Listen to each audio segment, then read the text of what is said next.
Good evening, a guten chamisha or ba'av. Tonight I am recording Tuesday night, which, as the Arizal says, and I've repeated it to you a number of times, that the entire din and gevura of Tammuz and Av turns on chamisha or ba'av to become chesed v'rachamim. And that's the reason why the 15th of every month is so special. The hashpah that comes from Pesach, the shoirish of Geula, begins the 15th day of Nisan.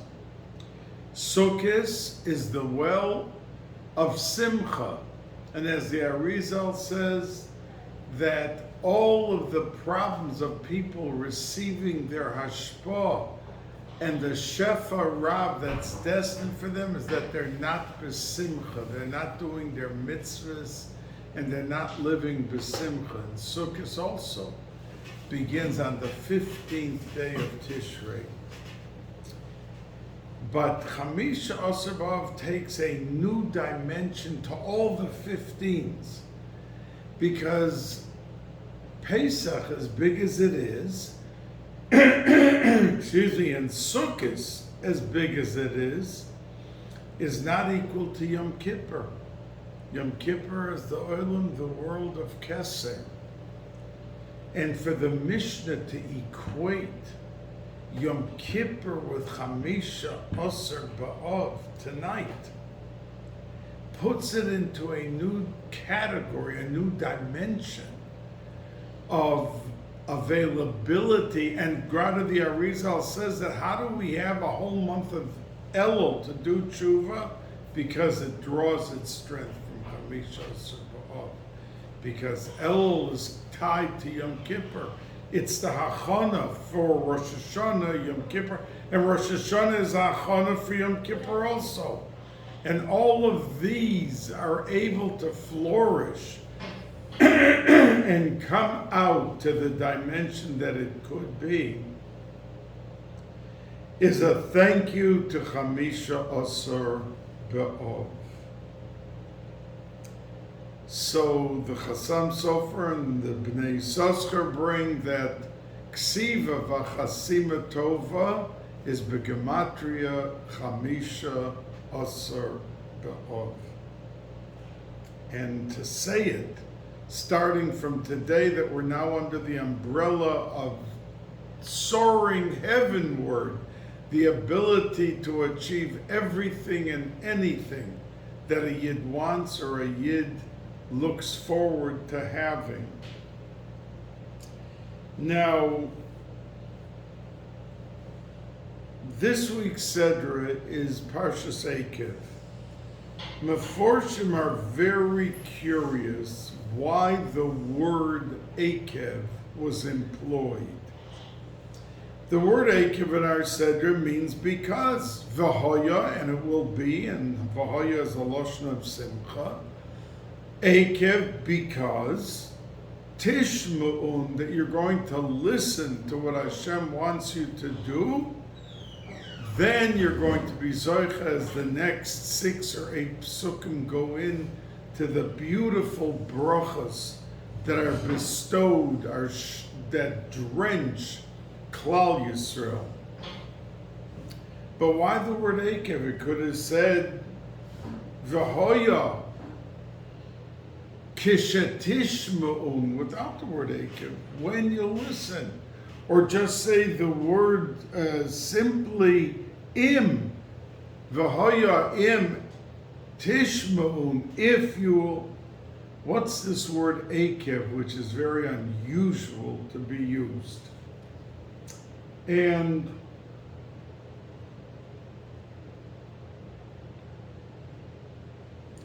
one of the Meforshim talks about the fact that the word Eikev is Begematria 172. The ayin is 70, and the kuf is 100, and the beis is 2. 172. Now, if you count the words in the Aseres Hadibris, there are 172 words in the Aseres HaDibros. And the Meforshim say that even though it addresses 10 different things, the 10 commandments, but inherent in what was said to Klal Yisrael, they were showered with all the Taryag mitzvahs when they were told the Aseres HaDibros. It's all encompassing. And since there are 172 words in the Aseres HaDibros, therefore the word Eikev, which is Begematria 172, is employed and used in our pasuk here. Now, and the Meforshim add that it's an eye-opener to each and every Yid. Because when somebody sees the Aseres HaDibros, he thinks of the Aseres HaDibros, what each pasuk stands for and tells us.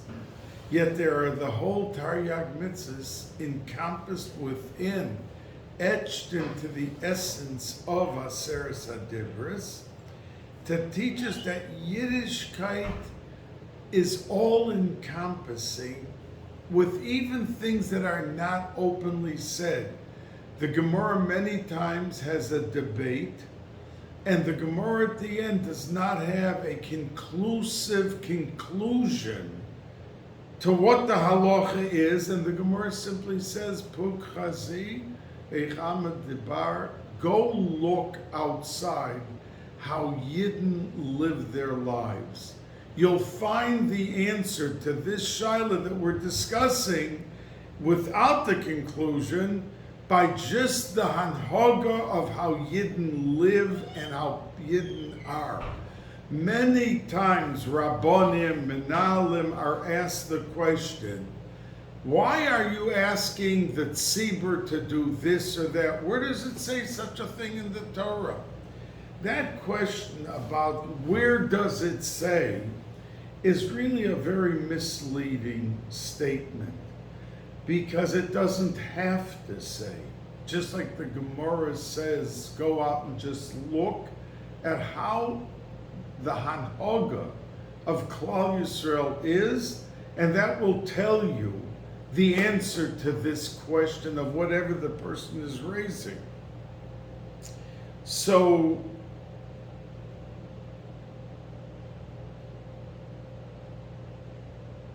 the majesty of the Torah is that the ripple effect that we don't see in the Aseres HaDibros, the Taryag mitzvahs, but it's all encompassing.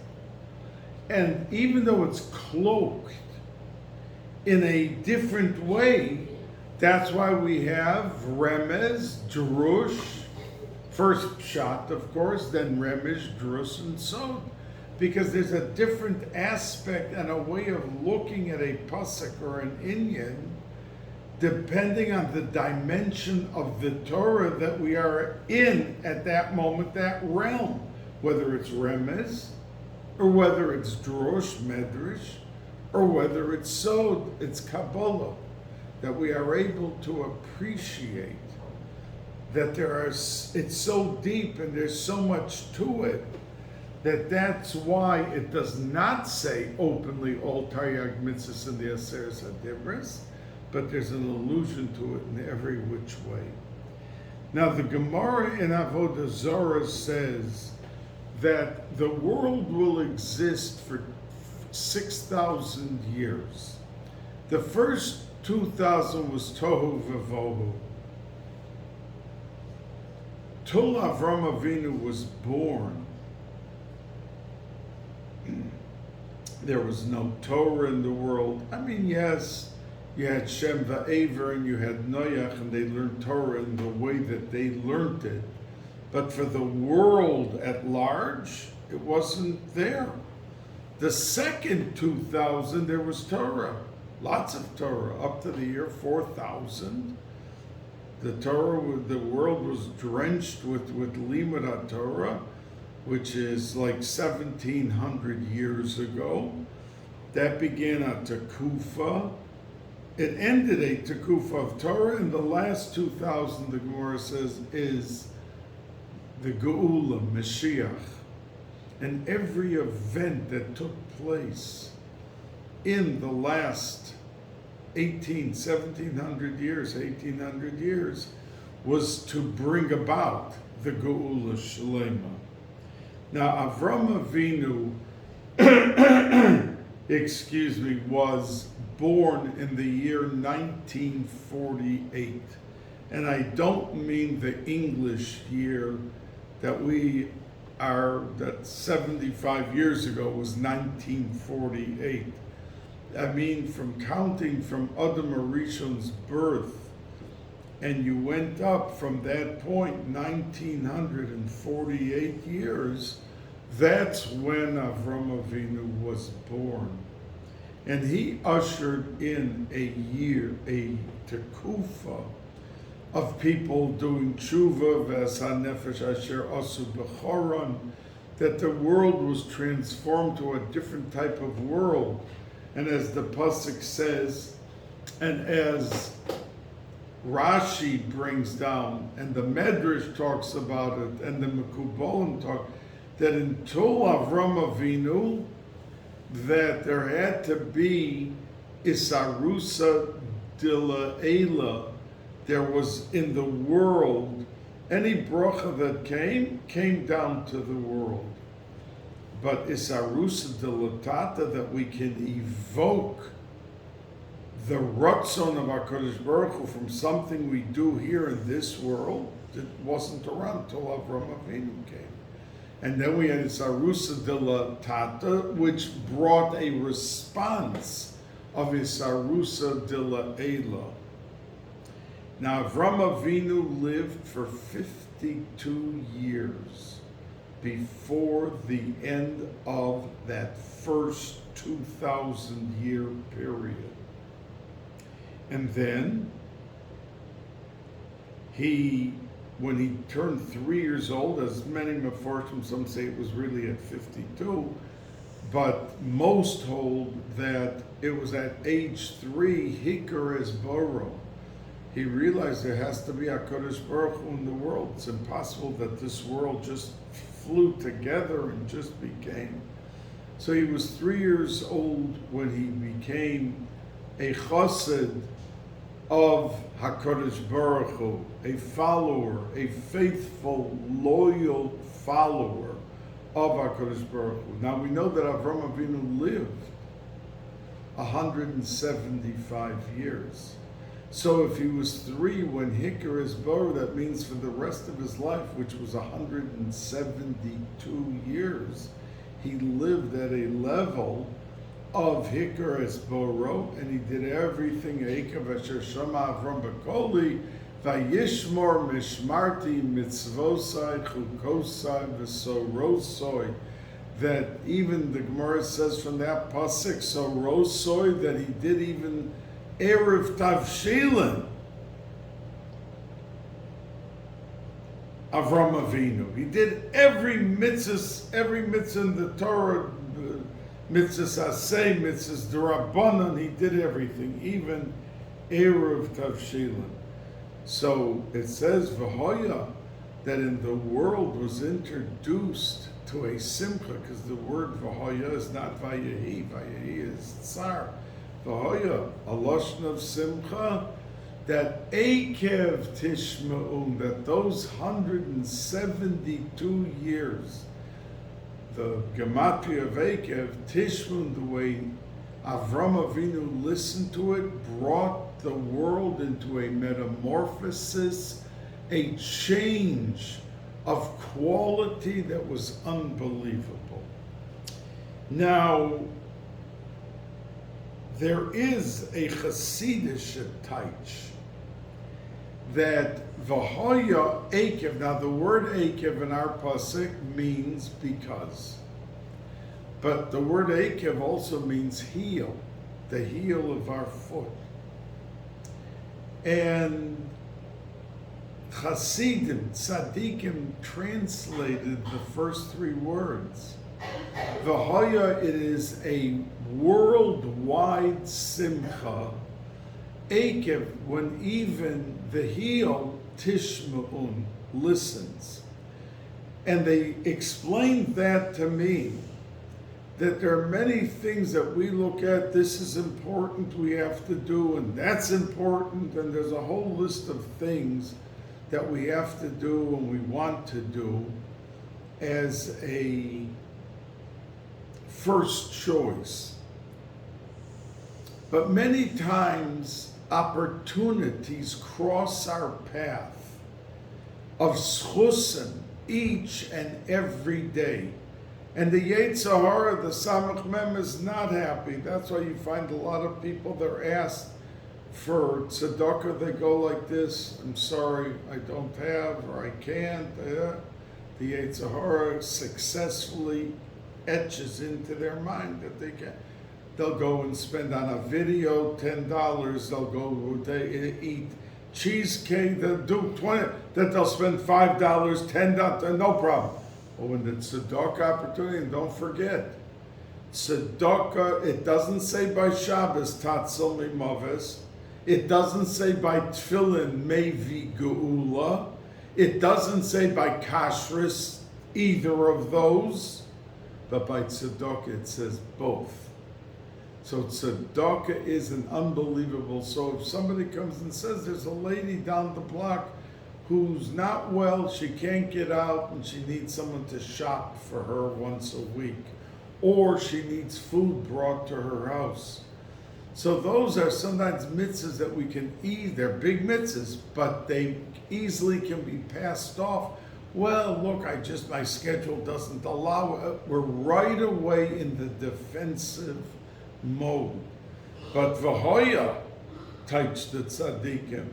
When even Eikev, the things that are at the bottom of the list, like the heel, the things that you can easily pass off, tishma'un, you hear it and you do it.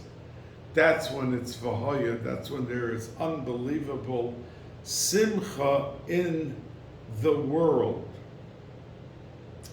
Now, the chidah, Zecher Tzadik V'Kodesh Levracha, who was the first kever, he was buried out of Eretz Yisrael. They brought him to Eretz Yisrael, and he was the first kever on Har Menuchos. He says in our Sedra that the pasuk says Vaya'ancha, and you were afflicted. Moshe Rabbeinu was saying this to the Yidden. Vayarivecha, and you were made very hungry. Then Vayachilchu es hamon asher lo yodata, that you didn't know what it was, but when you started to eat it, you realized that it had a tam, that whatever you wanted it to be. And on that, the Medrash says, on that pasuk, that from here we learn that a Yid has to light Shabbos candles.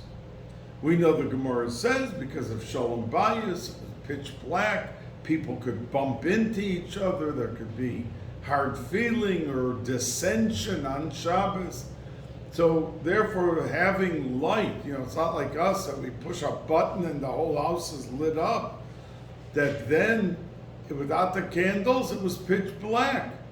So that's what the Gemara says. But the Medrash says, because of this pasuk, that's why we light the candles.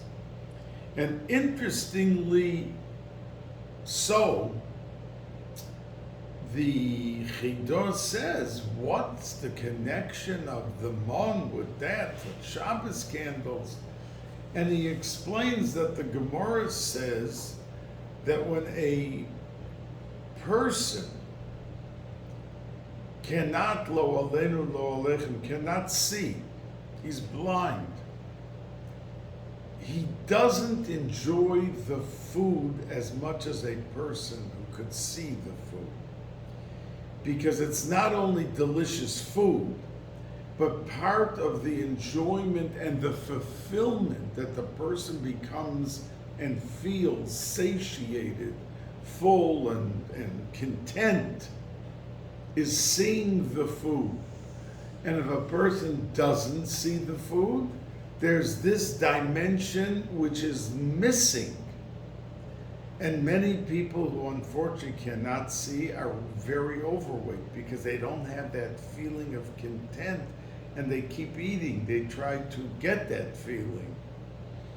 So the Chidah says that Vayancha, that a person who can't see when he's eating is afflicted, and he's even hungry. There's something missing. But if you have Shabbos candles, then at least everyone, who even the people who are not blind, a person not blind, but if he can't see the food, it's the same category, that he will enjoy much more and have the Oineg Shabbos. Excuse me, you know that we have Simcha is a Chiyuv on Yom Tiv, and Oineg is the Chiyuv on Shabbos. And that Oineg, through the Shabbos candle, said the Chidah, people can enjoy the delicacies that were prepared L'Kovet Shabbos and come to the level of true Oneg Shabbos because of the light around them in seeing everything that they are partaking in and enjoying. But we learn from this, meaning if we step back or we stop for a moment, that there's more than the component of just the food. For instance, when a guest comes into a house, it's the obligation of the host to see to it that there is fresh, healthy, delicious food, L'Kovet Shabbos. But the balabas, after he puts down the food, that's not where it ends. He has to create atmosphere because the comfort of the guest is enhanced when there's good atmosphere. Person has to say a Dvar Torah and elevate the entire level of the food and all the neshamas that are inside of the food, as the Arizal says. And the person who comes in as a host to the house has to recognize and realize that coming into a house, yes, you have to be treated courteously, and as I said, delicious food, everything, but you have to contribute to atmosphere also. You can't sit there when the host is singing Zmiras and be busy talking to your neighbor, disturbing the Zmiras, not participating, or saying something which will contribute to the atmosphere. So these chiyuvim about creating atmosphere, and that's really what the Chidah was talking about when he said having the Shabbos candles, because it enhances and encases and encompasses the entire avoida of our Sudas Shabbos and Sudas Yom Tov by having the candles lit and having the light for the people to see. Now, Baruch Mimezhebush, who was the grandson of the Baal Shem Tov, his mother, he was one of 3 children, and his mother was Odel, the daughter of the Baal Shem Tov, and he was Baruch Mimezhebush, and when the Baal Shem Tov was nifter, he took over the Rabbonis in Mezhebush. And he had a brother, Degel Machane Ephraim, Moshe Chaim Ephraim. And he had a sister named Fega. These 3, and that Fega was the mother of Reb Nachman Breslover. She was the mother of Reb Nachman Breslover.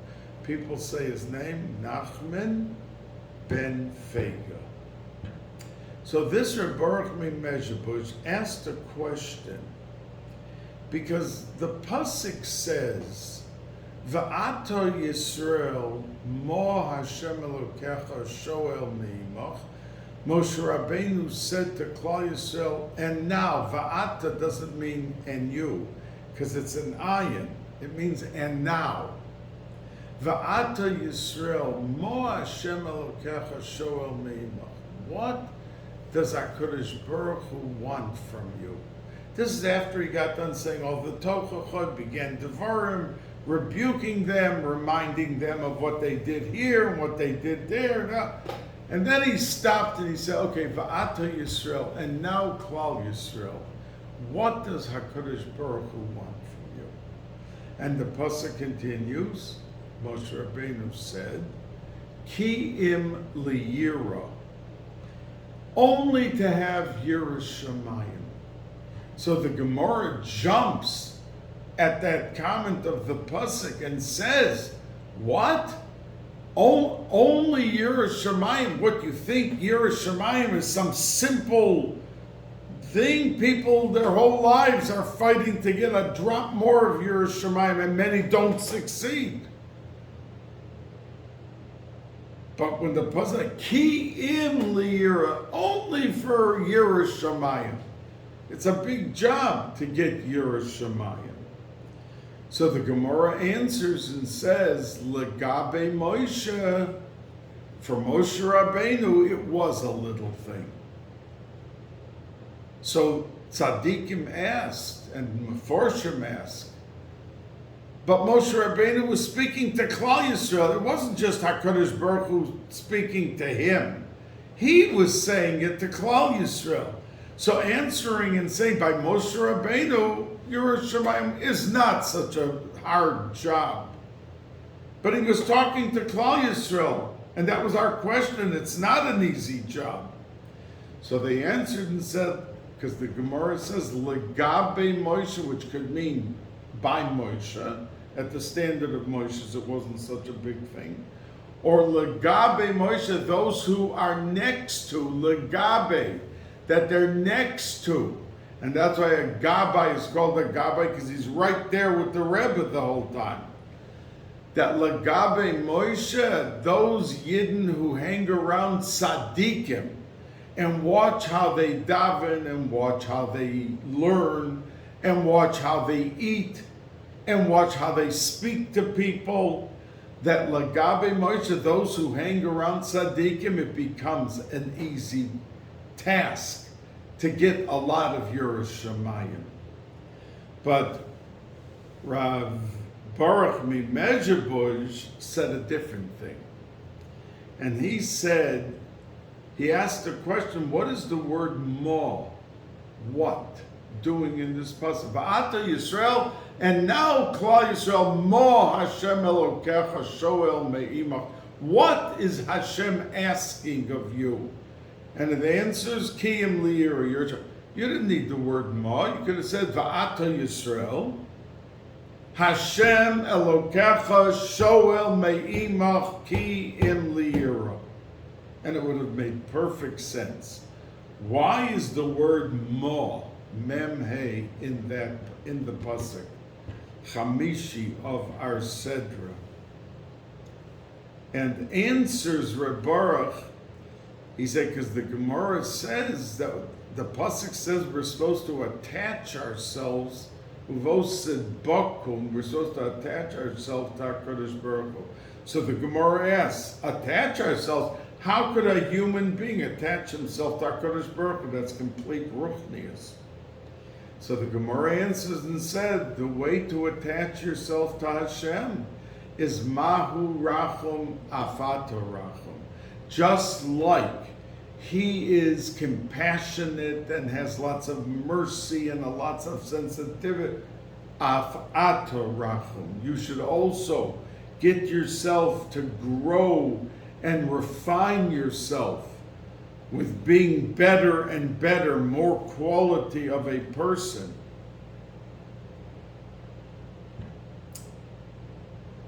Mahu chanun, just like he is kind and gracious. Afato chanun. So Rabbi Baruch Mezhebush said that when the pasuk says V'ata Yisrael and now Klal Yisrael, the Mahu Rachom, Mahu Chanon, HaKadosh Hashem Elokecha Shoel Meimach.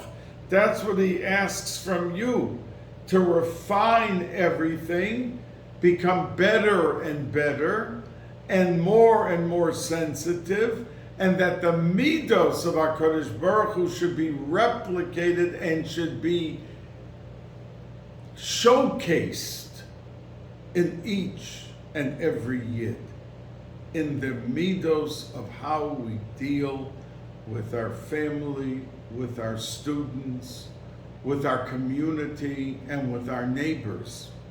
That there should be exuding refinedness in each and every individual, and that people should say, oh, I wait for your smile, I wait for your good morning, because it carries with it such positivity, and it carries with it such goodness that it uplifts me, and it encompasses me in my whole day and its activity. Now, last week in Parshas Va'eschanan we had Shema Yisrael and the first paragraph of Shema V'yahavta. This week we have the second paragraph. And the second paragraph, V'hoya im shamoa. And at the end of the paragraph you will find that we first say, Ukeshartem laos al yedechem v'hayu letotafos b'neinechem, a reference to tefillin. And right after the next pasuk, v'limadatem osam es b'neichem. And you should teach your children.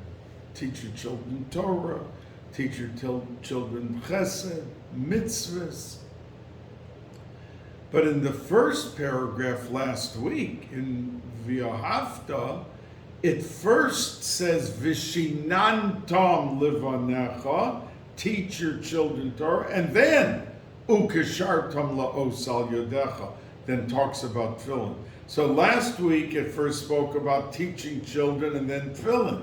And in our Seder this week, it talks about the tefillin first, and then it talks about the teaching of Torah to our children.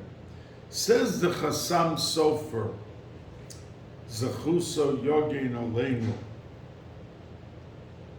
that the reason that last week, because in introducing Shema to Klal Yisrael, the first thing that we have to work on is the young children. And that's why it says first, V'shinantam levanecha.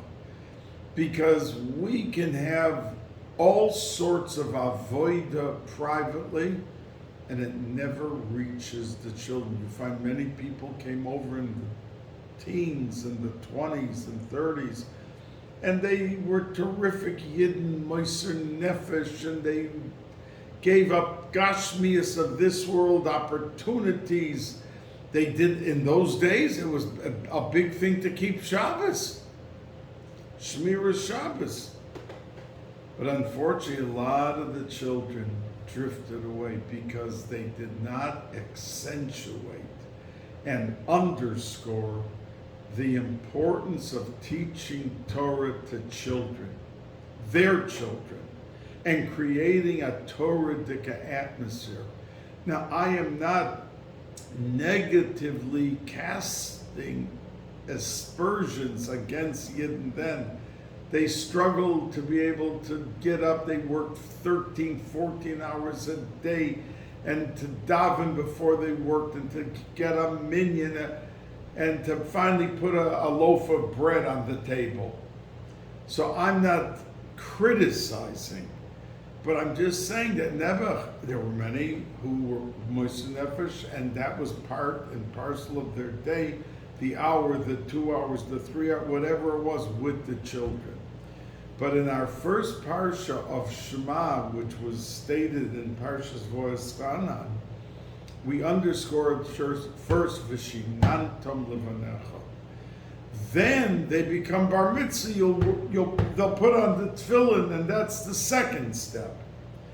But in our parsha, it first talks about the tefillin, because says the Chasam Sofer, we are now taking off from the last parsha that the boys turn bar mitzvah, and commonly the attention given and the devotion to the development of children wanes. It's not at the same level as when they're 6 and 8 and 10, that the father knows that he has to implant, instill, impart in every which way Yiras Shamayim and Torah, learning of Torah, and to as much as they can stuff into a child. And we see that most children, when they're teenage, they're not learning so much with the fathers are not giving over the same way. So after the bar mitzvah, that's why after the tefillin in the second, we talk about v'limadatem. A reminder, yes, they're bar mitzvah, and yes, they can do a lot more on their own, and yes, they are developing beautifully, but don't forget the v'limadatem osam es b'neichem.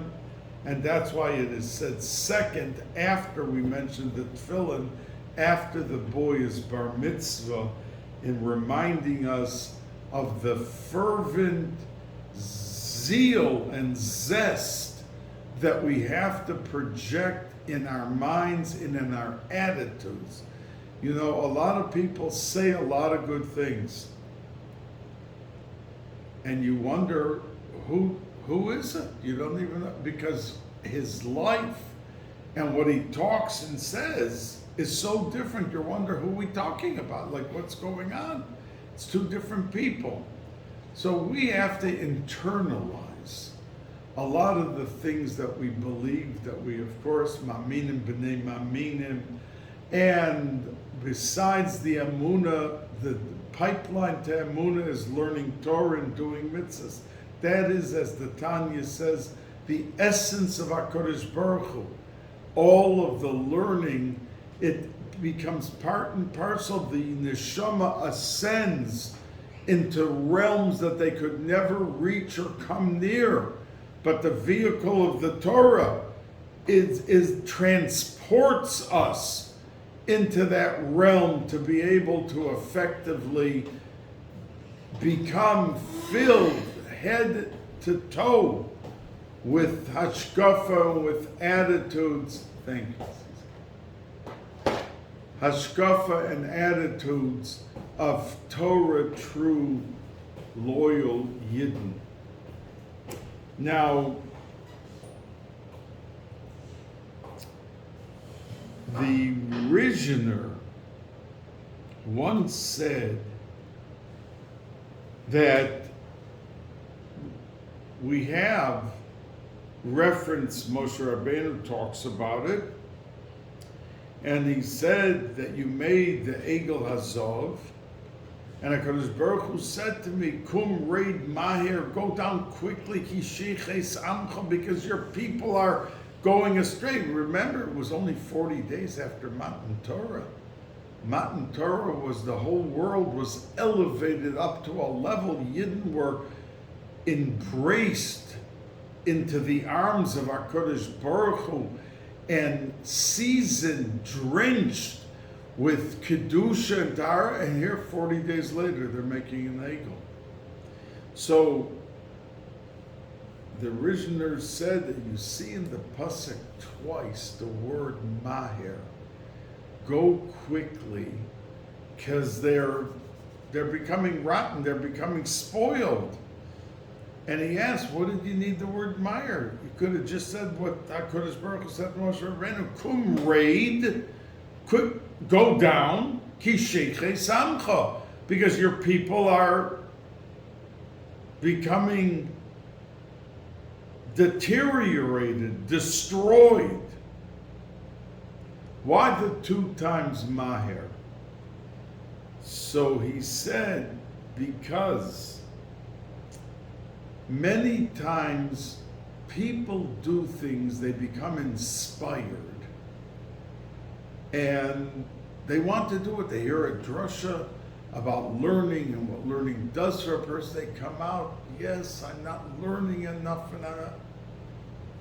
but there has to be a seder and a derech of how we do things. You find many people, Rav Mendelovich, Zecher Tzedek Levracha, who built Torah V'das and sent Rav Aaron Kotler with his first Talmidim to build Lakewood, and sent Rav Ruderman to Ner Yisrael with his first Talmidim to open Ner Yisrael, and had his hand in all the yeshivas. He once said on a boy that was learning yeshiva, and this guy was a hothead, a right-winger extremist. And Rav Mendelovich said, unfortunately, that boy will one day be a Reform rabbi. And there were 2 famous Reform rabbis from Torah. That's when there were 30,000 Talmidim or whatever the number was.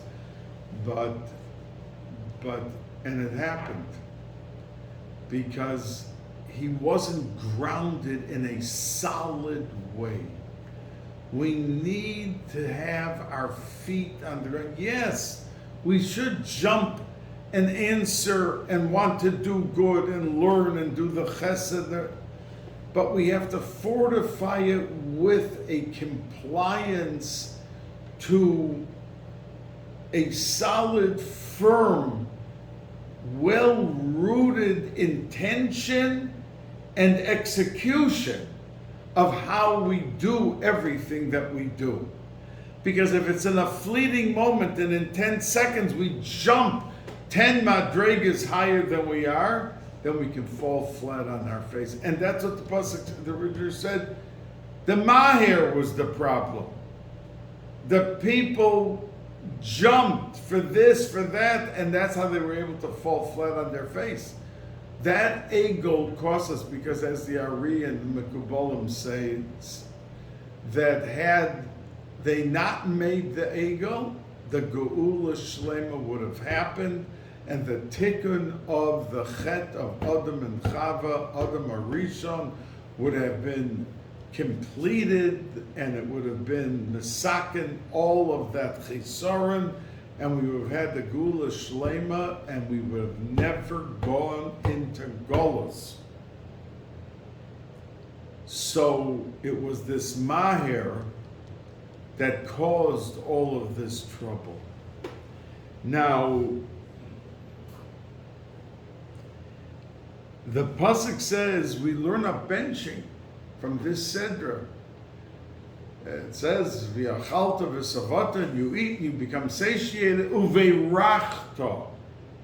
But later in the pasuk, it says again, V'yachalta v'savata, but then it says right after, not uveirachta, hishamru lochem. And Chazal say that the reason of the difference, one time it says V'yachalta v'savata, and it says Uveirachta. We know that benching is a dioraisa. If a person isn't sure if he made a shahakol on a cup, he doesn't have to go back. There's a chazaka, he most of the time makes a bracha, and a bracha it's a suffix to Rabbanon, it's lahakel, so we don't repeat Hashem's name and make the bracha. But if a person walks away from a table and says, I mamish cannot remember if I benched, he has to bench over the whole bench. It's a dioraisa, and he has to comply what a dioraisa requires. And that, together with Krishma at night and Krishma in the morning, those are the dioraisas in our tefillah, what we say. Shemona Esrei is the Olam Atzilus, but it's still a D'Rabbanan. And Krishma, which is in the Olam HaBriya, which is lower, is a D'Oraisa, because Lahalocha, it's a D'Oraisa, and we have to treat it with that severe, sincere attitude when we say it, and how we say it, and everything else. But Meforshim say a very interesting thing, because most Yidden, when they become successful, the first month, the first year, they are always thanking HaKadosh Baruch Hu. They're not foolish. The foolish ones think, well, it was my genius, it was my level of... there were geniuses that never had a loaf of bread on their table, they never succeeded. It's a matana min hashamayim, and a person is lucky if he recognizes that every step that he takes and he gets out of bed in the morning healthy and well to meet the day, and he washes negelwasser right away and begins the day, and then starts off with putting a pruta into tzedakah. And that's why in many houses they have a pushka on the thing that the children, they wash negelwasser after getting dressed and everything. The first thing they put a pruta to tzedakah. And in school, in Bais Yaakov, I always had the teachers reminded at the opening faculty meeting that they have pushkas in their room with a pile of pennies and nickels to make sure every single child put tzedakah before they began the day. As Chazal said, the Arizal says, Ani b'tzedek echezeh panecha, that I with true, sincere tzedakah, echezeh panecha, can now see your face, HaKadosh Baruch Hu, meaning davening, face you and daven and speak to you. But it's with b'tzedek, with first the tzedakah. So it's a very important thing. But people become successful, and there is a level of thanks and appreciation and recognition. But sometimes at some point, that begins to wane away, and their appreciation and their total hakaras hatov to HaKadosh Baruch Hu is not the same way the day that they made their first $1 million or whatever. It's suddenly the attitude seeps in. That's why it's such a nisoyan to have a lot of money. Everyone wants a lot of money, and everyone should have a lot of money. A Yid does beautiful things with money. He pays tuition, and he gives tzedakah, and he feeds the aniyim, and he buys a beautiful pair of tefillin, and we go down the list. This is all with money.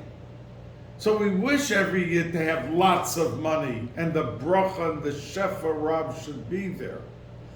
But at the same token, as he grows in the wealth and in the realm of money, it becomes a bigger and a bigger test. So the first time it mentions it in our pasuk, v'achalta v'savata, you eat and you enjoy, uveirachta, don't forget your bracha HaKadosh Baruch Hu, don't forget your hakaras hatov. And then the second time says, but when you continue to grow bigger and bigger, v'achalta v'savata, then we say to you, we don't say uveirachta, we say hishamru lochem. Because not only the hakaras hatov you need, but you can't fall deep into the depth of difficulty in meeting the challenge of maintaining your humility, your hakaras hatov, and being the same good fellow that you were when you didn't have a dime in your pocket. The Eibusha should help us that we should come into the second week of the Shiva D'Nechemta with continued consolation under the umbrella of Chamisha Asar Ba'av, and people, Klal Yisrael, should see the bracha come to fruition, and the overall biggest bracha, the Geula Shlema.